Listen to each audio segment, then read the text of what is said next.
વિદ્યાર્થી મિત્રો નમસ્કાર, ઓમ શાંતિ। તો આજે છઠ્ઠા ચેપ્ટર ની અંદર મિત્રો આગળ વધીએ।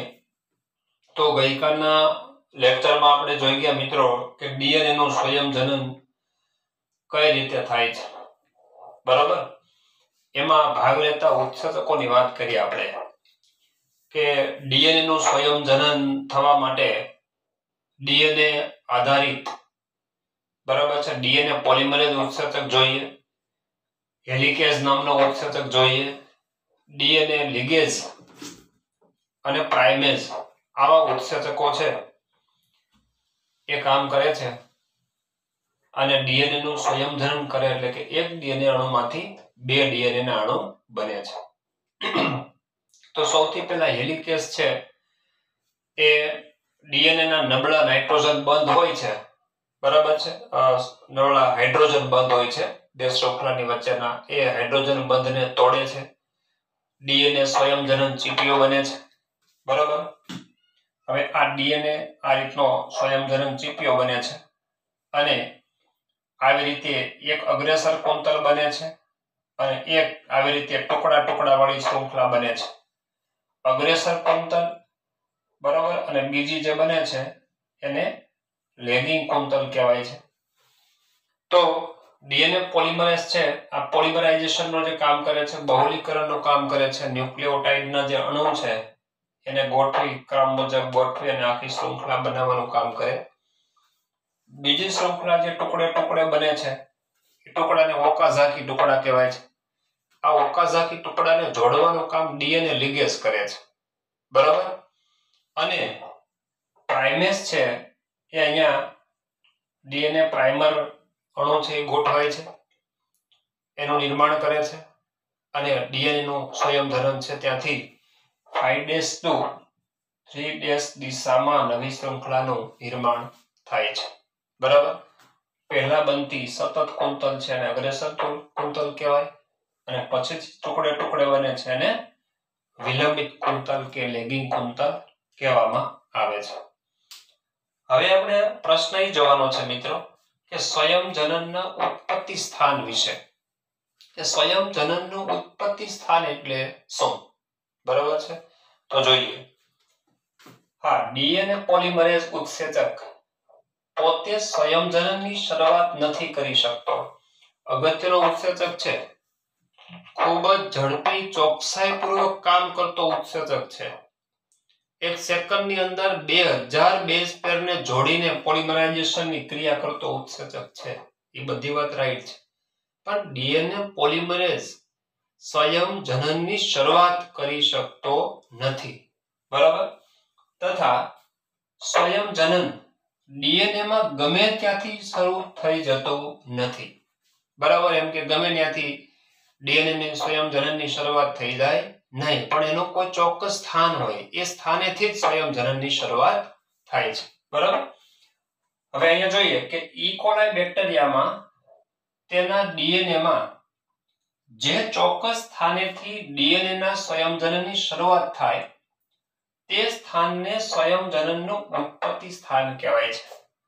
હવે મિત્રો ઈ કોલાઈ બેક્ટેરિયા છે, તો ઈ કોલાઈ બેક્ટેરિયામાં જાણો છો મિત્રો આવું વધારાનું એક ડીએનએ હોય છે, આ ડીએનએ છે એને પ્લાઝમિડ કહેવામાં આવે છે, ગોળાકાર ડીએનએ, બરાબર છે।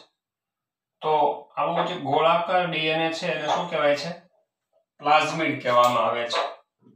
આ પ્લાઝમિડ છે, વર્તુળાકાર ડીએનએ, પ્લાઝમિડ એટલે બેક્ટેરિયાના કોષમાં આવેલા વર્તુળાકાર ડીએનએ ને પ્લાઝમિડ કહેવામાં આવે છે। તો ઈ કોલાઈ બેક્ટેરિયામાં તેના ડીએનએ માં જે ચોક્કસ સ્થાનેથી ડીએનએ ના સ્વયંજનનની શરૂઆત થાય છે, એટલે આમાં કોઈ એક ચોક્કસ સ્થાન હોય છે, દાખલા તરીકે અહીંયા એ ચોક્કસ સ્થાનને હું દર્શાવું છું, બરાબર, આ સ્થાન થઈ ગયું કે આ સ્થાનેથી ડીએનએ સ્વયંજનનની શરૂઆત થાય છે, બરાબર છે, એને ઓરિજિન ઓફ રેપ્લિકેશન કહેવામાં આવે છે, ORI કહેવામાં આવે છે, ORI સ્થાન છે, પ્લાઝમિડમાં કોઈ એક સ્થાને, બરાબર છે, આવું સ્થાન હોય છે ORI ઓરિજિન ઓફ રેપ્લિકેશન એટલે સ્વયં જનનની ઉત્પત્તિ સ્થાન છે બરાબર તો આ ઈ કોલાઈ બેક્ટેરિયાના ડીએનએ માં કોઈ ચોક્કસ સ્થાનેથી સ્વયં જનનની શરૂઆત થાય છે તે સ્થાનને ડીએનએ નું સ્વયં જનનનું ઉત્પત્તિ સ્થાન કહેવામાં આવે છે તો આ એ ચોક્કસ સ્થાન થયું કે જ્યાંથી ડીએનએ સ્વયં જનનની શરૂઆત થાય છે અચ્છા હવે આ સ્થાને પુનઃ સંયોજિત ડીએનએ ટેકનોલોજીમાં હવે પુનઃ સંયોજિત ડીએનએ ટેકનોલોજી એટલે શું મિત્રો જોકે આ વિશે આપણે 11મા ચેપ્ટરની અંદર બહુ વિગતવાર અભ્યાસ કરવાના છીએ અહીંયા ખાલી એક સામાન્ય પોઈન્ટની જ આપણે નોંધ કરવા માંગીએ છીએ કે ડીએનએ સ્વયં જનનનું ઉત્પત્તિ સ્થાન છે બરાબર તો એમાં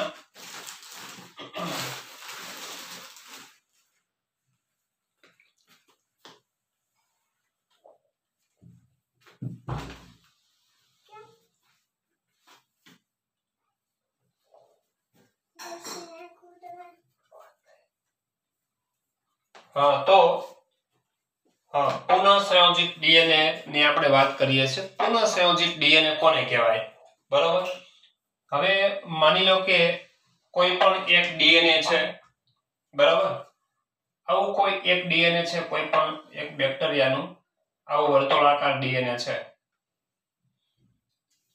હવે આ ડીએનએ સાથે કોઈ બીજું ડીએનએ નવું ડીએનએ ઈચ્છિત ડીએનએ બરાબર એનો આને ટુકડા કરીને અહીંયા આવું બીજું એક નવું ડીએનએ જોઈન્ટ કરી દેવાનું બરાબર આ ટેકનિક છે મિત્રો જેનેટિક એન્જિનિયરિંગ છે બરાબર ડીએનએ ની કાપણી અને ડીએનએ ના જોડાણ કરી નવા ડીએનએ બનાવવા અને એમાંથી બરાબર ઇન્સ્યુલિન જેવા પદાર્થોનું ઉત્પાદન કરવું આ બધી રિકોમ્બિનન્ટ ડીએનએ ટેકનોલોજી છે બરાબર આ પુનઃ સંયોજિત ડીએનએ ટેકનોલોજી છે તો એની અંદર ઈચ્છિત ડીએનએ એટલે આ ઈચ્છિત ડીએનએ થયું આ ઈચ્છિત ડીએનએ હવે ઈચ્છિત ડીએનએ એટલે બરાબર કે કોઈ કામનું ડીએનએ કે જેની પાસે કોઈ હવે માની લો કે ઇન્સ્યુલિન નું ઉત્પાદન કરાવવું છે ઔદ્યોગિક ધોરણે બરાબર તો અહીંયા પ્લાઝમિડ સાથે ઇન્સ્યુલિન ઉત્પન્ન કરતું જનીન જોડવું પડે બરાબર જે ઇન્સ્યુલિન નું ઉત્પાદન કરે તો ઇન્સ્યુલિન નું ઉત્પાદન કરાવવું છે તો ઇન્સ્યુલિન ઉત્પન્ન કરતું જનીન છે એ કેવું કહેવાય આપણા માટે ઈચ્છિત જનીન કહેવાય તો ઈચ્છિત જનીનને શું કરવાનું આવા પ્લાઝમિડ સાથે જોડી દેવાનું બરાબર છે એટલે આ સ્થાને પુનઃ સંયોજિત ડીએનએ ટેકનોલોજીમાં ઈચ્છિત ડીએનએ જોડવામાં આવે બરાબર ઈચ્છિત ડીએનએ જોડવામાં આવે તો જ્યારે પ્લાઝમિડ એટલે કે વાહક ડીએનએ નું સ્વયંજનન થાય હવે આપણે વાત અત્યારે પ્લાઝમિડની કરીએ છીએ બરાબર હવે આનું જે ઓરિજિન ઓફ રેપ્લિકેશન છે સ્વયંજનનનું સ્થાન છે ત્યાં કોઈ ઈચ્છિત ડીએનએ છે જોડી દીધું બરાબર છે ઈચ્છિત ડીએનએ અહીંયા જોડી દીધું એટલે હવે થશે શું કે જ્યારે આ પ્લાઝમિડ છે એનું સ્વયંજનન થાય એક પ્લાઝમિડમાંથી બે પ્લાઝમિડ બને તો આ જે ઈચ્છિત ડીએનએ છે એ જેટલી પ્લાઝમિડની નકલો બનશે એટલા જ ઈચ્છિત ડીએનએ ની નકલ પણ બનશે માનો કે આ પ્લાઝમિડ છે એની 100 નકલ થઈ દાખલા તરીકે આપણે એક્ઝામ્પલ લઈએ છીએ બરાબર છે આવી 100 નકલ થાય છે બરાબર છે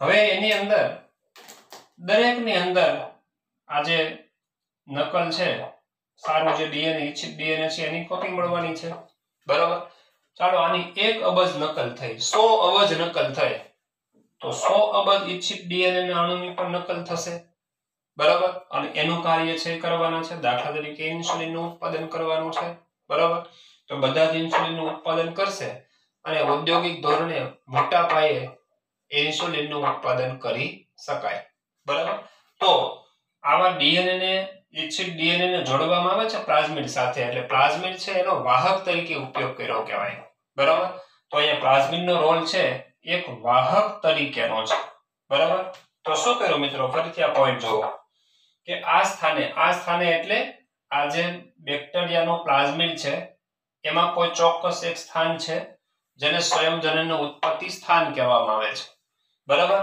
તો એની સાથે પુનઃ સંયોજિત ડીએનએ ટેકનોલોજીમાં, બરાબર, પુનઃ સંયોજિત ડીએનએ ટેકનોલોજી એટલે મિત્રો રીકોમ્બિનન્ટ ડીએનએ ટેકનોલોજી, બરાબર. જુદા જુદા સજીવોના ડીએનએ ને જોડવાથી જે નવું ડીએનએ બને, બરાબર, એને પુનઃ સંયોજિત ડીએનએ કહેવાય. દાખલા તરીકે આ ડીએનએ છે પુનઃ સંયોજિત કહેવાય. કેમ કે ભાઈ આટલું પ્લાઝમિડ છે, આ બેક્ટેરિયાનું છે, બરાબર, અને આ ઈચ્છિત ડીએનએ છે આ બીજા કોઈ સજીવનું હોય, બરાબર. દાખલા તરીકે ઉંદરના સ્વાદુપિંડમાંથી ઇન્સ્યુલિનને ઉત્પન્ન કરતું જનીન છે કાઢી નાખવામાં આવે, અહીંયા જોઈન્ટ કરવામાં આવે, તો આ ઉંદરનું જનીન થયું, આ બેક્ટેરિયાનું જનીન થયું. તો બે અલગ અલગ જાતિના સજીવોના જનીન જોડવામાં આવે, બરાબર, અને નવું જે જનીન બને છે એને પુનઃ સંયોજિત ડીએનએ કહેવાય. અને આ જે પદ્ધતિ છે, ટેકનોલોજી છે, એને પુનઃ સંયોજિત ડીએનએ ટેકનોલોજી કહેવાય. એમાં ઈચ્છિત ડીએનએ જોડવામાં આવે તો જ્યારે પ્લાઝમિડ એટલે કે વાહક ડીએનએ નું સંયોજન થાય, તો આમાં વાહક છે, પ્લાઝમિડ છે, એનું સંયોજન થાય ત્યારે ઈચ્છિત ડીએનએ નું પણ સંયોજન થાય છે, બરાબર. તો જેટલી પ્લાઝમિડની નકલો થાય એટલી નકલ ઈચ્છિત ડીએનએ ની પણ કરી શકાય છે. અને ઔદ્યોગિક ધોરણે મોટા પાયે આ રીતે ઇન્સ્યુલિન જેવા પદાર્થનું ઉત્પાદન કરી શકાય. અહીં પ્લાઝમિડ છે, વાહક છે. પ્લાઝમિડનો ઉપયોગ કયો કહેવાય મિત્રો? વાહક તરીકેનો છે. તે સ્વયંજનનનું ઉત્પત્તિ સ્થાન પૂરું પાડે છે, બરાબર. સ્વયંજનનનું ઉત્પત્તિ સ્થાન તો પ્લાઝમિડમાં જ છે અને એની સાથે બરાબર આ ઈચ્છિત ડીએનએ જોડવામાં આવે છે અને ત્યારે એની અબજોની સંખ્યામાં નકલો ઉત્પન્ન કરી શકાય છે, બરાબર. હા, પછી મિત્રો જાણો છો કે સુકોષકેન્દ્રી કોષમાં આ ડીએનએ નું સંયોજન છે એ આંતર અવસ્થાના એસ તબક્કાની અંદર થાય છે. યાદ કરો 11મું ધોરણ, બરાબર. અને કોષ વિભાજનનું ચેપ્ટર કે કોષ જ્યારે આંતર અવસ્થામાં પહોંચે તો આંતર અવસ્થાની અંદર મિત્રો જીવન અવસ્થા, એસ અવસ્થા અને G2 અવસ્થા, બરાબર. તો એમાં એસ અવસ્થામાંના સિન્થેસિસ અવસ્થાની અંદર આ એસ તબક્કાની અંદર ડીએનએ નું સંયોજન થાય છે. એટલે કે કોષ એક વખત એસ તબક્કામાં પહોંચી ગયો, સંયોજન થઈ ગયું, બરાબર. એટલે ત્યારબાદ એ કોષનું વિભાજન થાય છે. હા, ડીએનએ સંયોજન બાદ જો કોષ વિભાજન ન થાય, ડીએનએ નું સંયોજન થઈ ગયું અને પછી કોષ વિભાજન નથી થતું, બરાબર, તો થાય શું મિત્રો કે એક જ કોષની અંદર ઘણા બધા કોષ કેન્દ્રો અને રંગસૂત્રો અસ્તિત્વમાં આવે છે, બરાબર. તો એક કોષમાં રંગસૂત્રની સંખ્યા વધી જાય, ડીએનએ નું સંયોજન થઈ જાય અને પછી કોષ વિભાજન ન થાય, બરાબર. તો પરિસ્થિતિ કઈ થાય કે કોષ એક જ હોય પણ અંદર રંગસૂત્રોની સંખ્યા વધી જાય છે, બરાબર. તો રંગસૂત્રની સંખ્યા વધી જાય છે ખૂબ જ, આને પોલિપ્લોઇડી કહેવામાં આવે છે, બરાબર. શું કહેવાય છે? પોલિપ્લોઇડી. આ પોલિપ્લોઇડી એટલે ગુજરાતીમાં રંગસૂત્રની અનિયમિતતા, બરાબર. રંગસૂત્રની અનિયમિતતા,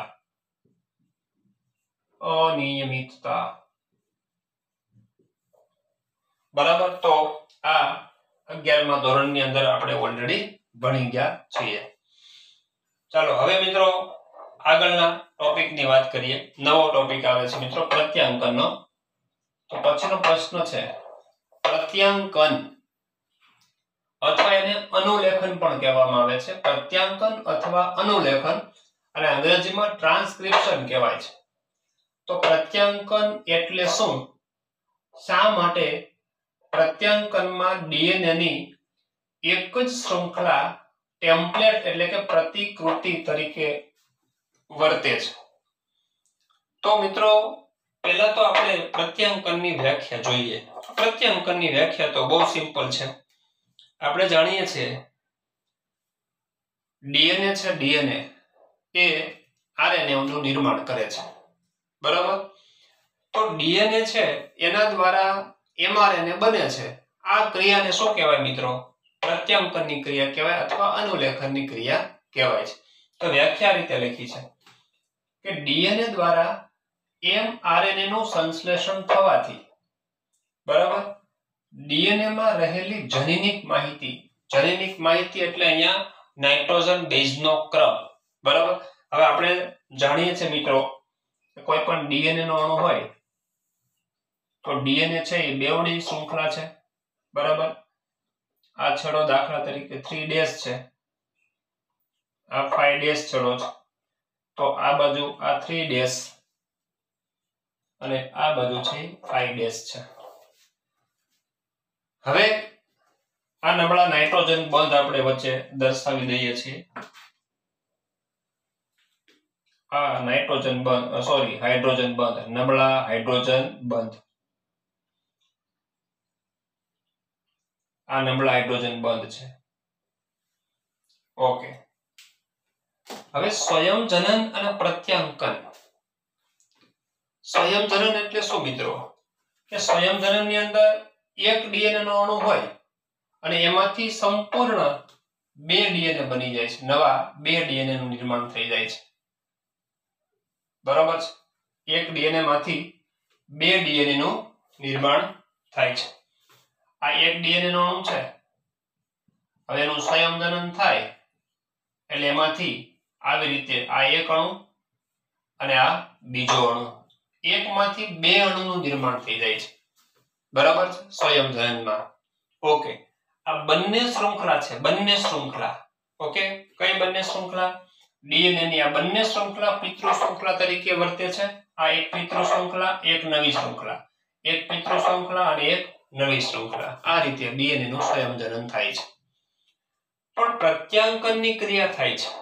ઓકે.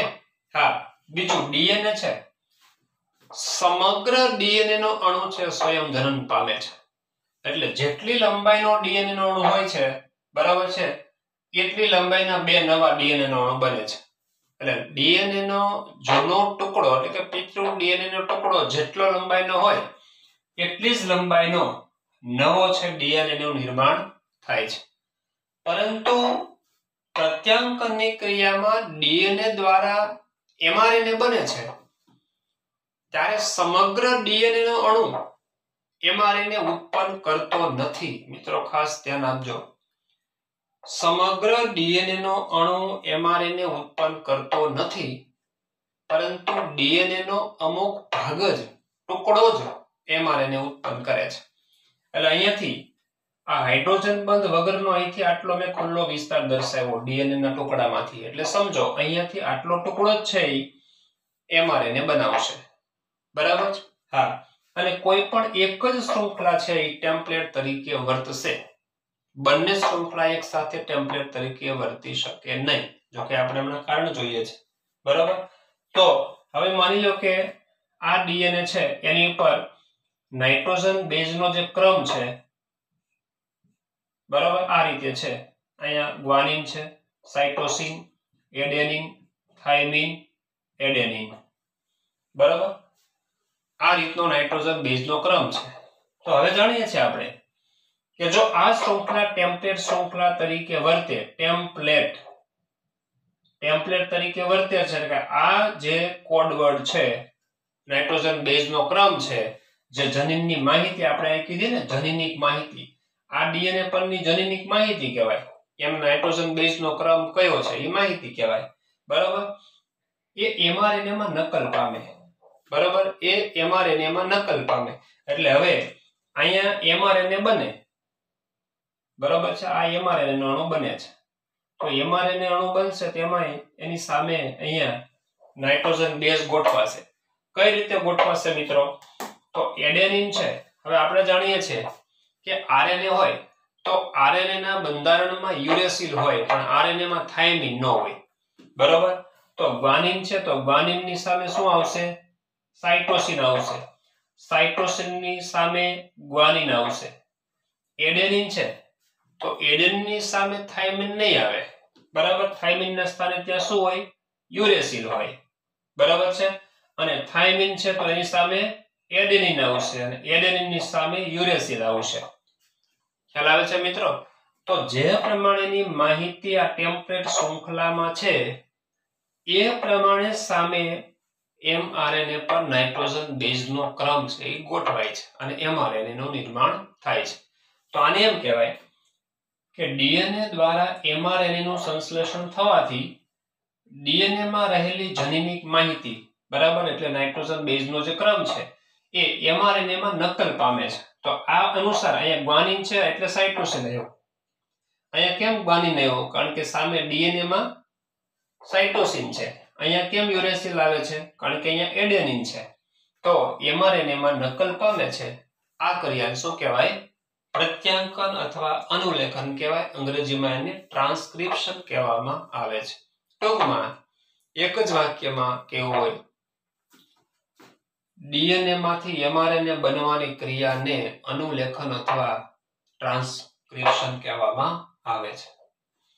હવે બીજો પ્રશ્ન આપણી પાસે એમ માંગ્યો છે અહીંયા કે શા માટે પ્રત્યાંકનમાં ડીએનએ ની એક જ શૃંખલા ટેમ્પલેટ તરીકે વર્તે છે? હવે આપણે જાણીએ છીએ મિત્રો, ડીએનએ છે એ ડબલ સ્ટેન્ડર્ડ બે શૃંખલા છે અને આરએનએ છે એ સિંગલ સ્ટેન્ડર્ડ છે, એક જ શૃંખલા છે. હા, એમઆરએનએ પ્રોટીનનું સંશ્લેષણ કરે છે. હવે આ એમઆરએનએ છે એ શું કરે છે? એમઆરએનએ જનીનિક માહિતી લઈને કોષ કેન્દ્રમાં આવે, કોષ કેન્દ્રમાંથી રિબોઝોમ પર આવે ને રિબોઝોમ પર પ્રોટીન સંશ્લેષણનું કાર્ય કરે છે. એટલે એમઆરએનએ છે, બરાબર, એ પ્રોટીન સંશ્લેષણનું કાર્ય કરે અને એ પ્રોટીન છે ઉત્સેચક તરીકે વર્તે અને લક્ષણોની અભિવ્યક્તિ થાય, બરાબર, સજીવના લક્ષણો ઉત્પન્ન થાય, દેહધાર્મિક કાર્યો થાય. હવે જો ડીએનએ ની બંને શૃંખલા ટેમ્પલેટ તરીકે વર્તી, હવે આ એક ડીએનએ અણુ છે, એક શૃંખલા છે, આ બીજી શૃંખલા છે. હવે માની લો કે બે શૃંખલા ટેમ્પલેટ તરીકે વર્તે, બરાબર, આ શૃંખલા પર ટેમ્પલેટ તરીકે વર્તે તો એક આ એમઆરએનએ બને. હવે બીજી શૃંખલા છે ટેમ્પલેટ તરીકે વર્તે તો એની સામે બીજો એમઆરએનએ અણુ બને. તો એક સાથે કેટલા એમઆરએનએ બને? બે એમઆરએનએ બને, બરાબર છે. બંને પર નાઇટ્રોજન બેઝ નો ક્રમ અલગ અલગ હશે, બે એમઆરએનએ બને છે, બરાબર. હવે બે એમઆરએનએ બને તો એ જુદા જુદા ક્રમવાળા બે પ્રકારના જુદા જુદા પ્રોટીનનું નિર્માણ કરે છે, રાઈટ. જો ડીએનએ ની બંને શૃંખલા ટેમ્પલેટ તરીકે વર્તી અને એમઆરએનએ બનાવે તો બે જુદા જુદા ક્રમવાળા એમઆરએનએ બનાવે. બે એમઆરએનએ બને, બેનો ક્રમ અલગ અલગ હોય, બરાબર, અને બે એમઆરએનએ બને તો જુદા જુદા પ્રોટીનનું સંશ્લેષણ કરે છે. હવે જુદા જુદા પ્રોટીનનું સંશ્લેષણ થાય તો આ સમયે વાસ્તવિક ડીએનએ ની જે માહિતી પ્રોટીનમાં આવી જોઈએ એ વહનની ક્રિયાવિધિ જટિલ બની જાય, અર્થહીન બની જાય, બરાબર. કે એક પ્રોટીન છે જરૂરી હોય, એક પ્રોટીન છે વિકૃત હોય, બરાબર, કામનું ન હોય, યોગ્ય કામ ન કરી શકે, બરાબર, તો એ કોઈ કામનું નથી. એટલે જનીનિક માહિતીનો જે હેતુ છે એ અહીંયા સાર્થક નીવડતો નથી. એટલે જનીનિક માહિતીના વહનની ક્રિયાવિધિ કેવી બની જાય છે? જટિલ બની જાય છે. એટલે બંને ડીએનએ ની શૃંખલા ટેમ્પલેટ તરીકે વર્તી શકે નહીં. આ એક રીઝન. બીજું કારણ આપીએ. બીજું કે જો એક સાથે બે એમઆરએનએ ઉદ્ભવે, બરાબર છે, આ એક એમઆરએનએ અને એની સાથે અહીંયા નીચે બીજો એમઆરએનએ બીજી ટેમ્પલેટ દ્વારા જો બે એમઆરએનએ બને, હા, જે એકબીજાના પૂરક છે, એટલે બંને એમઆરએનએ કેવા છે? એકબીજાના પૂરક. એટલે આ એક એમઆરએનએ હોય, આ બીજો હોય, આ બંને પૂરક હોય એટલે બંને પૂરક એમિનો એસિડ પૂરક શૃંખલાઓ શું થાય? જોઈન્ટ થઈ જાય, બરાબર છે. તેઓ જોડાઈને બેવડા કુંતલમાં એમઆરએનએ બનાવે છે. તો એમઆરએનએ હકીકતે એક જ શૃંખલા વાળો હોય પણ અહીંયા બની જાય કેવી શૃંખલા વાળો? બે શૃંખલા વાળો બની જાય, બરાબર. તેથી પ્રોટીન સંશ્લેષણ થતું નથી. હવે બે શૃંખલા વાળો એમિનો એસિડ છે, એમઆરએનએ છે, એ પ્રોટીન સંશ્લેષણ કરી ન શકે. કારણ કે પ્રોટીન સંશ્લેષણ ક્યારે થાય મિત્રો? એમઆરએનએ માં જે પ્રમાણેનો નાઇટ્રોજન બેઝ નો ક્રમ હોય, એમઆરએનએ માં જે પ્રમાણે નાઇટ્રોજન બેઝ નો ક્રમ હોય એ પ્રમાણે એની સામે એમિનો એસિડ ગોઠવાય અને પ્રોટીનનું નિર્માણ થાય છે. પણ અહીંયા તો બંને શૃંખલાઓ જોઈન્ટ થઈ ગઈ છે. એકે મુક્ત એમિનો એસિડ, બરાબર, નાઇટ્રોજન બેઝ છે ને, તો અહીંયા એમિનો એસિડ ગોઠવાઈ ન શકે ને પ્રોટીન સંશ્લેષણની ક્રિયાવિધિ છે એ સાર્થક બને નહીં. એટલે અર્થહીન પ્રક્રિયા થઈ જાય છે. એટલે બે ટેમ્પલેટ શૃંખલા ડીએનએ ની ક્યારેય વર્તી શકે નહીં, બરાબર. તો એના બે કારણો ફરીથી એક વાર જોઈ લઈએ. જો એક સાથે બે mRNA ઉદ્ભવે જે એકબીજાના પૂરક છે, એકબીજાના પૂરક એટલે જોડાઈ જાય, તેઓ જોડાઈને બેવડા કુંતલમય mRNA નું નિર્માણ કરે છે. બરાબર, આ બેવડો કુંતલમય mRNA જેથી પ્રોટીન સંશ્લેષણ થતું નથી અને પ્રોટીન સંશ્લેષણનો પ્રયાસ વ્યર્થ જશે. પ્રોટીન સંશ્લેષણનો જે પ્રયાસ છે એ વ્યર્થ જશે. કેમ? ડબલ સ્ટ્રેન્ડેડ મેસેન્જર RNA માં પ્રોટીન સંશ્લેષણ થાય નહીં. ઓકે મિત્રો, તો આ વાત થઈ ગઈ પ્રત્યાંકન અથવા અનુલેખનની વ્યાખ્યા અને ડીએનએ ની કોઈ એક જ શૃંખલા શા માટે ટેમ્પલેટ શૃંખલા તરીકે વર્તે છે, આ બે કારણો આપ્યા. તો આ લેક્ચર મિત્રો આજે અહીંયા પૂર્ણ કરીએ છીએ. નવા લેક્ચર સાથે મળીશું. ઓમ શાંતિ.